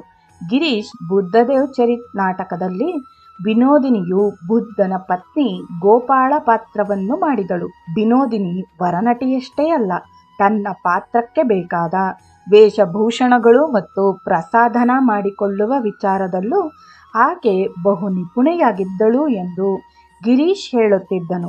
ಉದಾಹರಣೆಗೆ, ಈ ನಾಟಕದ ಆರಂಭದಲ್ಲಿ ರಾಜಕುಮಾರಿ ಗೋಪಾಳಾಗಿ ವಿನೋದಿನಿಯು ಧರಿಸಿದ್ದ ರಾಜ ಪೋಷಾಕು ನಿಜಕ್ಕೂ ಭವ್ಯವೆಂಬಂತಿತ್ತು.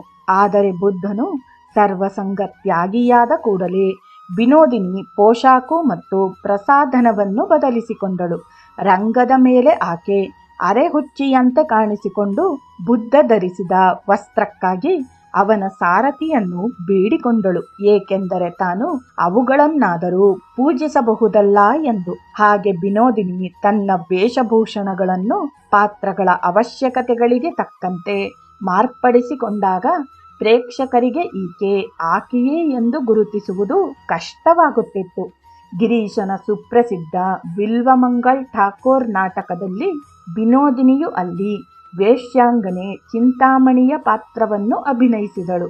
ನಗೆ ನಾಟಕಗಳಲ್ಲಿಯೂ ಸಮಾನ ಪ್ರತಿಭೆಯಿಂದ ಅಭಿನಯಿಸಬಲ್ಲ ಆಕೆ 2 ಪ್ರಕಾರದ ಅಭಿನಯದಲ್ಲೂ ಮಿಂಚಿದಳು. ಪಾತ್ರ ಯಾವುದೇ ಇರಲಿ, ಆಕೆಯದೇ ವಿಶಿಷ್ಟ ಕೌಶಲ್ಯದಿಂದ ಅದಕ್ಕೆ ತನ್ನೆಲ್ಲ ದೈಹಿಕ ಶಕ್ತಿ, ಮಾನಸಿಕ ಸಿದ್ಧತೆ ಮತ್ತು ಭಾವನಾತ್ಮಕ ತನ್ಮಯತೆಯನ್ನು ಸಂಪೂರ್ಣವಾಗಿ ಆಕೆ ಧಾರೆ ಎರೆಯುತ್ತಿದ್ದಳು.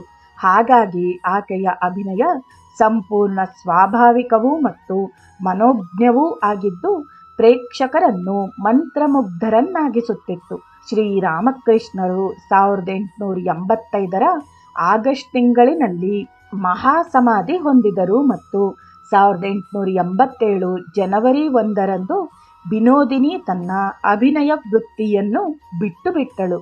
ಅಂದು ಆಕೆ ಗಿರೀಶನ ನಳದಮಯಂತಿ ಮತ್ತು ಬೆಲ್ಲಿಕ್ ಬಜಾರ್ ನಾಟಕಗಳಲ್ಲಿ ಕ್ರಮವಾಗಿ ದಮಯಂತಿ ಮತ್ತು ರಾಗಿಣಿಯ ಪಾತ್ರಗಳಲ್ಲಿ ಕಾಣಿಸಿಕೊಂಡಳು.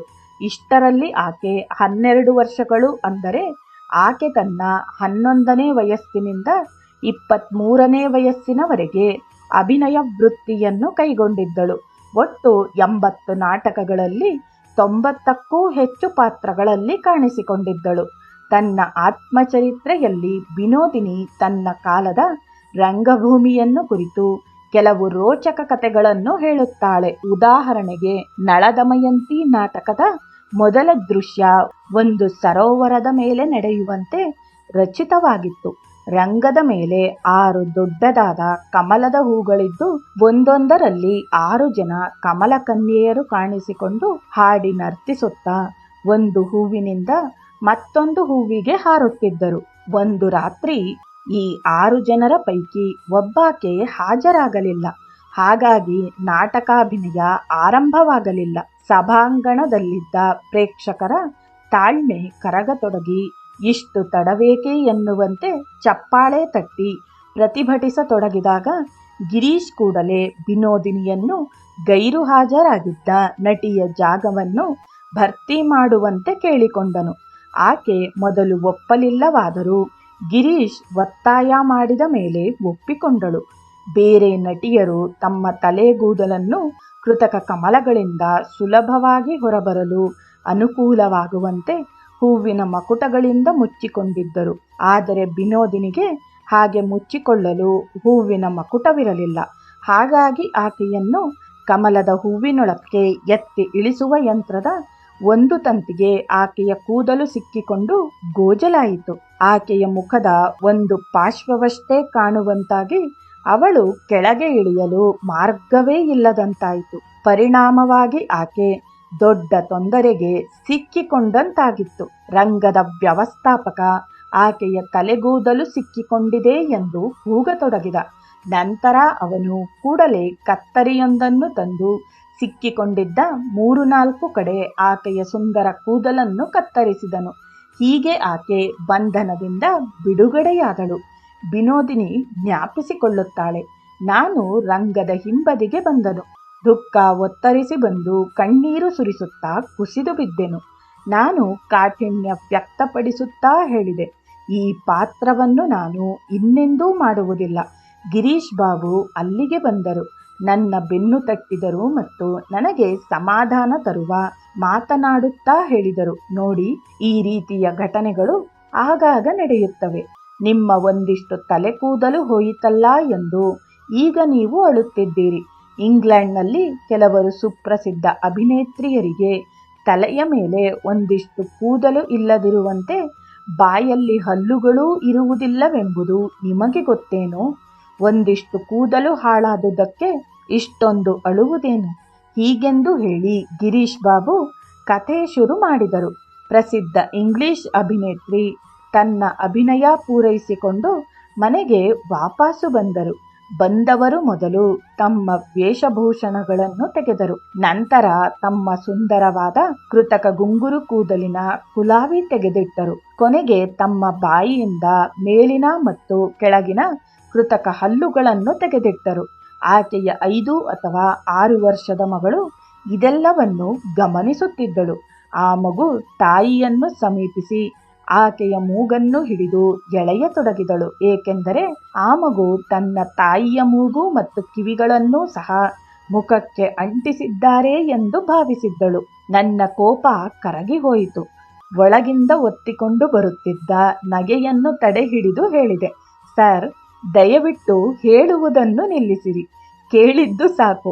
ನಂತರ ನಾನು ನಗುತ್ತಲೇ ಮತ್ತೆ ರಂಗದ ಮೇಲೆ ಕಾಣಿಸಿಕೊಂಡೆನು. ಬದುಕು ಎಂಬುದು ನಗು ಮತ್ತು ಅಳುವಿನ ಅಲೆಗಳನ್ನೇರಿ ಮುಂದೆ ಮುಂದೆ ಸಾಗುತ್ತಿರುತ್ತದೆ. ವಿನೋದಿನಿಯು ಬಹಳ ಸಂತೋಷದಿಂದ ನಾಟಕ ರಂಗದ ಮೇಲೆ ಅಭಿನಯಿಸಿ ಅದೇ ಸಂತೋಷವನ್ನು 100 ಮಂದಿಗೆ ನೀಡಿದಳು. ಕೊನೆಗೆ ಅವಳ ಕಾಲ ಸನ್ನಿಹಿತವಾಯಿತು.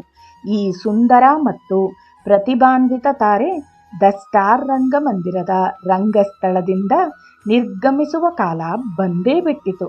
ಏಕೆ ಈ ತಾರೆ ಅಭಿನಯವನ್ನು ಇಷ್ಟು ಬೇಗ ತೊರೆದಳು ಎಂಬುದು ಒಂದು ನಿಗೂಢವಾಗಿಯೇ ಉಳಿದಿದೆ. ಆಕೆಯ ಜೀವನ ಚರಿತ್ರಕಾರರು ಹಲವು ಕಾರಣಗಳನ್ನು ನೀಡುವುದುಂಟು. ಅವರಲ್ಲಿ ಒಬ್ಬರು ಹೇಳುತ್ತಾರೆ, ಆಕೆಯ ಪ್ರಿಯತಮ ಮುಂದೆ ಆಕೆ ಅಭಿನಯಿಸುವುದನ್ನು ಇಷ್ಟಪಡಲಿಲ್ಲ. ಮತ್ತೊಬ್ಬರು ಹೇಳುತ್ತಾರೆ, ರಂಗಮಂದಿರದ ಮಾಲೀಕರು ಅವಳ ಅರ್ಹತೆಗೆ ತಕ್ಕಂಥ ಸ್ಥಾನ ಆಕೆಗೆ ನೀಡಲಿಲ್ಲವೆಂದು. ಮತ್ತು ಒಬ್ಬರು ಕಾರಣ ಹುಡುಕುತ್ತಾ ಗಂಗಾಮಣಿ ಎಂಬ ಸಮಕಾಲೀನ ಅಭಿನೇತ್ರಿ ಮತ್ತು ಪ್ರಸಿದ್ಧ ಗಾಯಕಿ ಬಿಲ್ವಮಂಗಲ್ ಠಾಕೋರ್ ನಾಟಕದಲ್ಲಿ ಪಗಲಿನಿಯ ಪಾತ್ರವನ್ನು ಅಭಿನಯಿಸಿದಳು. ವಿನೋದಿನಿ ಮಾಡಿದ ಚಿಂತಾಮಣಿಯ ಪಾತ್ರಕ್ಕಿಂತ ಮಿಗಿಲಾದ ಚಪ್ಪಾಳೆ ಮತ್ತು ಶ್ಲಾಘನೆ ಗಂಗಾಮಣಿಗೆ ಸಿಕ್ಕಿದ್ದು ಕಾರಣ ಎನ್ನುತ್ತಾರೆ. ಇದೇನೇ ಇದ್ದರೂ ವಿನೋದಿನಿ ಹೀಗೆ ಬರೆಯುತ್ತಾಳೆ. ಕಟ್ಟ ಕಡೆಗೆ ಹೀಗಾಯಿತೆಂದರೆ ಆಗ ನಾಟಕ ಮಂದಿರದಲ್ಲಿ ಎಂತಹ ಪರಿಸ್ಥಿತಿ ಉದ್ಭವಿಸಿತೆಂದರೆ ನಂಬಿಕೆ ದ್ರೋಹ, ಅಗಲಿಕೆ ಮತ್ತು ವಿಮುಖತೆಗಳಿಂದಾಗಿ ಅಲ್ಲಿ ಅಭಿನಯವನ್ನು ಮುಂದುವರಿಸುವುದು ಸಾಧ್ಯವೇ ಇಲ್ಲ ಎನ್ನುವಂತಾಯಿತು. ಪ್ರೀತಿಯ ಸಹೋದರತೆ, ಮಿತ್ರರಂತೆ, ಸಹಚರ್ಯರಂತೆ, ಸಹಪಾಠಿಗಳಂತೆ ಇದ್ದವರು ಇದ್ದಕ್ಕಿದ್ದಂತೆ ರಂಗಮಂದಿರದಲ್ಲಿ ಅಧಿಕಾರ ಚಲಾಯಿಸುವ ಸಿರಿವಂತ ಮಾಲೀಕರಾದರು. ಪ್ರಾಯಶಃ ಈ ಕಾರಣಕ್ಕಾಗಿ ಇರಬಹುದು, ಅಥವಾ ನನ್ನ ತಪ್ಪೂ ಇದ್ದಿರಬಹುದು. ಒಟ್ಟಿನಲ್ಲಿ ನಾನು ರಂಗಭೂಮಿಯಿಂದ ನಿರ್ಗಮಿಸಬೇಕಾಯಿತು. ವಿನೋದಿನಿ ರಂಗಭೂಮಿಯ ಬದುಕು ಮುಕ್ತಾಯವಾಗುವುದರೊಂದಿಗೆ ಆಕೆಯ ವೈಯಕ್ತಿಕ ಜೀವನ ಆರಂಭವಾಯಿತು. ಆಕೆ 31 ವರ್ಷದ ವಯಸ್ಸಿನ ಸಿರಿವಂತ ಮತ್ತು ಹೃದಯವಂತ ವ್ಯಕ್ತಿಯೊಂದಿಗೆ ಕೂಡಿ ಬಾಳುತ್ತಿದ್ದಳು. 1890ರಲ್ಲಿ ಆಕೆಗೆ ಒಬ್ಬ ಮಗಳು ಹುಟ್ಟಿದಳು. ಮುಂದೆ ಆ ಮಗುವೇ ವಿನೋದಿನಿಯ ಆಧಾರ ಮತ್ತು ಆಶ್ರಯವೂ ಆಗಬೇಕಿತ್ತು. ವಿನೋದಿನಿ ಆ ಮಗುವಿಗೆ ಶಕುಂತಲಾ ಎಂದು ನಾಮಕರಣ ಮಾಡಿ ಅದಕ್ಕೆ ಒಳ್ಳೆಯ ಶಿಕ್ಷಣ ದೊರೆಯುವಂತೆ ಮಾಡಲು ಪ್ರಯತ್ನಿಸಿದಳು. ಆದರೆ ಆ ಹೆಣ್ಣು ಮಗು 1903ರಲ್ಲಿ ಸಾವಿಗೀಡಾಯಿತು. ಇದರಿಂದಾಗಿ ವಿನೋದಿನಿಯ ಹೃದಯ ಒಡೆದು ಚೂರಾಯಿತು. ಆಕೆಯ ಪ್ರಿಯತಮ ಹಲವಾರು ವೈದ್ಯರನ್ನು ನೇಮಿಸಿ ಸಾವಿರಾರು ರೂಪಾಯಿಗಳನ್ನು ಖರ್ಚು ಮಾಡಿ ಕೊನೆಗೆ ಆಕೆಯನ್ನು ಉಳಿಸಿಕೊಂಡನು. ಹೀಗೆ ವಿನೋದಿನಿಯು ದುರಂತದ ಮೇಲೆ ದುರಂತವನ್ನು ಎದುರಿಸಬೇಕಾಗಿ ಬಂತು. ಕೊನೆಯಲ್ಲಿ 1912ರಲ್ಲಿ ಆಕೆಯ ಪ್ರಿಯತಮನೂ ತೀರಿಕೊಂಡು ಆಕೆಯ ಸುಖಕರ ಕೌಟುಂಬಿಕ ಜೀವನವು ಅಂತ್ಯಗೊಂಡಿತು. ನಂತರ ಗಿರೀಶ್ ಸಲಹೆಯಂತೆ ವಿನೋದಿನಿ ಬರೆಯಲು ಆರಂಭಿಸಿದಳು. ತನ್ನ ಆತ್ಮಚರಿತ್ರೆಯನ್ನು ಆಕೆ ಬಂಗಾಳಿ ಭಾಷೆಯಲ್ಲಿ ದಾಖಲಿಸುವುದರೊಂದಿಗೆ ಅದು ಆರಂಭವಾಗಿ 1912ರಲ್ಲಿ ಅಮರ್ಕಥಾ ಎಂಬ ಹೆಸರಿನಲ್ಲಿ ಪ್ರಕಟವಾಯಿತು. ಅವರ ಬರಹಗಳಲ್ಲಿ ವಿನೋದಿನಿಯು ತನ್ನ ಜೀವನದ ರೀತಿ ನೀತಿಗಳೊಂದನ್ನು ಮರೆಮಾಚಲಿಲ್ಲ. ಆದರೆ ಸಮಾಜದಲ್ಲಿ ವೇಶ್ಯಾಂಗನೆಯರನ್ನು ಉಪಯೋಗಿಸಿಕೊಳ್ಳುತ್ತಲೇ ಅವರ ಶೋಷಣೆ ಮಾಡುತ್ತಿದ್ದು ಹೆಸರಿಗಷ್ಟೇ ಗೌರವಾನ್ವಿತ ವ್ಯಕ್ತಿಗಳೆಂದು ಮತ್ತು ತಾವು ಮುಗ್ಧರೆಂದು ತೋರಿಸಿಕೊಳ್ಳುತ್ತಿದ್ದ ವ್ಯಕ್ತಿಗಳನ್ನು ವಿನೋದಿನಿ ಖಂಡಿಸುತ್ತಿದ್ದಳು. ಪ್ರೀತಿ ಪಾತ್ರರಾಗಿದ್ದವರು ಅಗಲಿದ ಮೇಲೆ ಅವರನ್ನು ಕುರಿತು ದುಃಖಪಡುವುದು ಸರಿಯಲ್ಲವೇನೋ? ಪ್ರತಿಯೊಬ್ಬರೂ ಇಲ್ಲಿಗೆ ಒಂಟಿಯಾಗಿಯೇ ಹುಟ್ಟಿ ಬರುತ್ತಾರೆ ಮತ್ತು ಹಾಗೆಯೇ ಒಂಟಿಯಾಗಿಯೇ ನಿರ್ಗಮಿಸುತ್ತಾರೆ. ಸೂರ್ಯನು ತನ್ನ ಚಲನೆಯನ್ನು ಒಂದು ಕ್ಷಣಕ್ಕಾದರೂ ಹೇಗೆ ನಿಲ್ಲಿಸುವುದಿಲ್ಲವೋ ಹಾಗೆಯೇ ಜೀವನ ಚಕ್ರ ಉರುಳುತ್ತಲೇ ಇರುತ್ತದೆ. ತನ್ನ ಮಗಳ ಸಾವಿನ ನಂತರ ವಿನೋದಿನಿಯು ಒಂದು ಹುಡುಗಿಯನ್ನು ದತ್ತು ಸ್ವೀಕರಿಸಿದಳು. ಈ ಮೂಲಕ ಆಕೆ 4 ಮಕ್ಕಳಿಗೆ ಅಜ್ಜಿಯಾದಳು. ತನ್ನ ಹಾರ್ಮೋನಿಯಂ ಜೊತೆಗೆ ಹಾಡುತ್ತಿದ್ದಳು ಮತ್ತು ಕೆಲವು ವೇಳೆ ನಾಟಕ ನೋಡಲು ರಂಗಮಂದಿರಕ್ಕೆ ಹೋಗುತ್ತಿದ್ದಳು. ಅಲ್ಲಿ ಎಲ್ಲ ನಟನಟಿಯರು ಆಕೆಯನ್ನು ಚಿಕ್ಕಮ್ಮ ಎಂದು ಅಪಾರ ಪ್ರೀತಿ ಗೌರವ ತೋರುತ್ತಿದ್ದರು. ಅವಳ ವಿರಾಮವನ್ನು ಆತ್ಮಚರಿತ್ರೆಯನ್ನು ಬರೆಯುವುದರಲ್ಲಿ ಮತ್ತು ತನ್ನ ಅಭಿನಯ ಕಾಲದ ಕಥೆಗಳನ್ನು ದಾಖಲಿಸುವುದರಲ್ಲಿ ಕಳೆಯುತ್ತಿದ್ದಳು. ಈ ಬರಹಗಳು ನಾಟ್ಯಮಂದಿರ್ ಪತ್ರಿಕೆಯಲ್ಲಿ ಧಾರಾವಾಹಿಯಾಗಿ ಪ್ರಕಟವಾದವು. ಆಕೆ ಬರೆದಿದ್ದ 41 ಪದ್ಯಗಳು 1896ರಲ್ಲಿ ಬಾಸನ ಎಂಬ ಶೀರ್ಷಿಕೆಯಡಿಯಲ್ಲಿ ಪ್ರಕಟವಾಯಿತು. ಈ ಕೃತಿಯನ್ನು ಆಕೆ ತನ್ನ ತಾಯಿಗೆ ಅರ್ಪಣೆ ಮಾಡಿರುವಳು. 1905ರಲ್ಲಿ ಈಕೆಯ ಮತ್ತೊಂದು ಕವನ ಸಂಕಲನ ಕನಕ ಓ ನಳಿನಿ ಪ್ರಕಟವಾಗಿ ಅದನ್ನು ಆಕೆ ತನ್ನ ಪ್ರೀತಿಯ ಪುತ್ರಿ ಶಕುಂತಲಾಗೆ ಅರ್ಪಣೆ ಮಾಡಿದಳು. ವಿನೋದಿನಿಯು ಅಪರೂಪದ ಕತೆಗಾರ್ತಿ ಮತ್ತು ಅವಳು ತನ್ನ ಕತೆಗಳಲ್ಲಿ ಎಲ್ಲವನ್ನೂ ಜೀವಂತಗೊಳಿಸುತ್ತಲೇ ವಿವರಣೆ ನೀಡಿದಳು. ವಿನೋದಿನಿಯು ಬದುಕಿನ ಕ್ಷಣಿಕತೆ ಮತ್ತು ಶೂನ್ಯತೆಯನ್ನು ಸ್ವತಃ ಅನುಭವಿಸಿದವಳಾಗಿದ್ದರೂ ಶ್ರೀರಾಮಕೃಷ್ಣರಿಂದ ಆಕೆಗೆ ಸುಖ ಶಾಂತಿ ಲಭ್ಯವಾಗಿತ್ತು. ಆಕೆ ಶ್ರೀರಾಮಕೃಷ್ಣರನ್ನು ಮತ್ತು ಅವರ ಅನುಗ್ರಹ ಆಶೀರ್ವಾದಗಳನ್ನು ಮರೆಯಲೇ ಇಲ್ಲ. ಕೆಲವು ಸಂದರ್ಭಗಳಲ್ಲಿ ತಾನು ಶ್ರೀರಾಮಕೃಷ್ಣರನ್ನು ಸಂದರ್ಶಿಸಿದ ಸಮಯಗಳನ್ನು ಕುರಿತು ಆಕೆಯನ್ನು ನೋಡಬಂದವರಿಗೆ ಆಕೆ ವರ್ಣಿಸುತ್ತಿದ್ದಳು.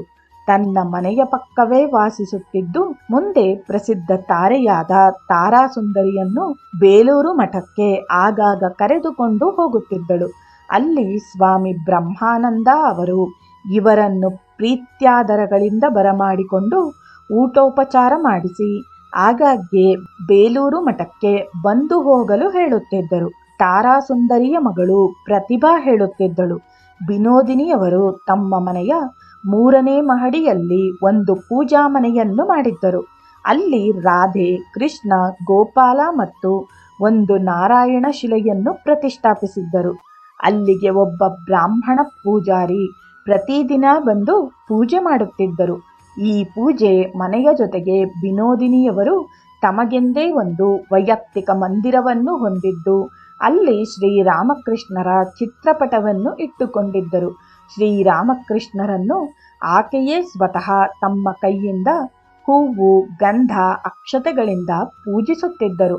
ಅವರು ಪ್ರತಿನಿತ್ಯ ತಪ್ಪದೆ ತಮ್ಮ ಆಧ್ಯಾತ್ಮ ದಿನಚರಿಯಲ್ಲಿ ಗೀತೆಯನ್ನೂ ಓದುತ್ತಿದ್ದರು. ವಿನೋದಿನಿಯು ಧಾರ್ಮಿಕ ಮನೋಭಾವದವಳು, ಉದಾರಿ ಮತ್ತು ಕರುಣೆಯ ಸಾಕಾರ ಮೂರ್ತಿಯಾಗಿದ್ದಳು.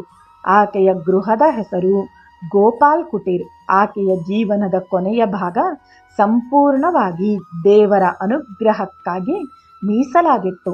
ಬದುಕಿನ ಕೊನೆಯ ದಿನಗಳಲ್ಲಿ ಆಕೆ ತನ್ನ ಮನೆಯ ಸಮೀಪವೇ ಇದ್ದ ಶ್ರೀರಾಮಕೃಷ್ಣ ವೇದಾಂತ ಮಠಕ್ಕೆ ಪ್ರತಿ ಸಂಜೆಯೂ ಹೋಗಿ ಸ್ವಾಮಿ ಅಭೇದಾನಂದ ಅವರ ದರ್ಶನ ಪಡೆಯುತ್ತಿದ್ದಳು. ಶ್ರೀರಾಮಕೃಷ್ಣರ ಸಂಧ್ಯಾಕಾಲದ ಪೂಜೆಯಲ್ಲಿ ಭಾಗವಹಿಸುತ್ತಿದ್ದಳು. ಸ್ವಾಮಿ ಪ್ರಜ್ಞಾನಾನಂದ ಅವರು ಈ ಕೃತಿಯ ಲೇಖಕರಿಗೆ ಆಕೆ ಶ್ರೀರಾಮಕೃಷ್ಣರ ಚಿತ್ರದ ಮುಂದೆ ಕುಳಿತು ರೋದಿಸುತ್ತಿದ್ದುದನ್ನು ಸ್ವತಃ ನೋಡಿರುವುದಾಗಿ ತಿಳಿಸಿದ್ದಾರೆ. ವಿನೋದಿನಿಯು 1941 ಫೆಬ್ರವರಿ 12ರಂದು ದೈವಾಧೀನಳಾದಳು. ಜೈ ಶ್ರೀರಾಮಕೃಷ್ಣ.